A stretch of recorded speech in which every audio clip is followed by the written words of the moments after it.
ఇప్పుడున్న పరిస్థితుల్లో మనం ఏ జాబ్ చేసినా కూడా దర్ ఇస్ నో గ్యారంటీ. అందరికీ నమస్కారం. నా పేరు శివ. బెంగళూరు నుంచి వచ్చాను. నేను ఐటీ జాబ్ చేస్తుంటా. ఇంతకు ముందు అమెజాన్ సెల్లింగ్ గురించి నేను ఎంక్వైరీ చేసా ఆల్రెడీ. నార్త్ సైడ్ నుంచి చాలా మంది హిందీలో ఇంగ్లీష్ లో ట్రైనింగ్ ఇస్తారు. ఒక ఆన్లైన్ కోర్స్ కూడా నేను ఎన్రోల్ అయ్యాను ఇంతకు ముందు. కానీ ఆ వీడియోస్ నేను ఎప్పుడూ చూడలా. ఊరికే అలా వెబ్సైట్ లో పడున్నాయి అంతే. ఆ తర్వాత నేను ఇన్స్టాగ్రామ్ లో స్క్రోల్ చేసినప్పుడు సురేందర్ గారిది తెలుగులో చెప్పడం నేను చూసాను అనమాట.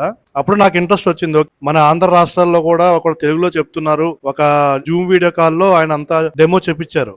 ఎలా చేయొచ్చు, ప్రాసెస్ ఎలా ఉంటది, వాళ్ళ ట్రైనింగ్ ఎలా ఇస్తారు, మన దాంట్లో ఎలా ఇంప్రూవ్ అవ్వచ్చు అనేది. 3 days సెషన్ అనగానే నాకు కొంచెం ఇంట్రెస్ట్ వచ్చింది. ఓకే, లెట్స్ డూ దిస్ అని చెప్పి వచ్చానమాట. నేను చాలా రోజుల నుంచి బిజినెస్ స్టార్ట్ చేయాలని అనుకుంటున్నాను. ఇప్పుడున్న పరిస్థితుల్లో మనం ఏ జాబ్ చేసినా కూడా there is no guarantee. So మనకి ప్యాసివ్ ఇన్కమ్ అనేది కంపల్సరీగా ఉండాలి. ఈ 3 రోజుల్లో సిస్టమేటిక్ గా ఏం చేయాలి, ప్రొడక్ట్ సెలెక్షన్ ఎలా చేయాలి, జిఎస్టీ ఎలా క్రియేట్ చేసుకోవాలి, బ్రాండ్ నేమ్ ఎలా చేసుకోవాలి, లిస్టింగ్ ఎలా చేయాలి, క్యాంపెయినింగ్ ఎలా రన్ చేయాలి, దాంట్లో వచ్చే ఇబ్బందులు ఎలా ఉంటాయి, దానికి వీళ్ళు ఎలా సపోర్ట్ చేస్తారు, ఇవన్నీ చెప్పడం జరిగింది. ఇక్కడ నుంచి నేను వెరీ కాన్ఫిడెంట్ గా నెక్స్ట్ 30 days లో అమెజాన్ సెల్లింగ్ స్టార్ట్ చేయగలను. నేను ఆ కాన్ఫిడెన్స్ నాకు ఇచ్చారు Surender sir and team. Thank you very much.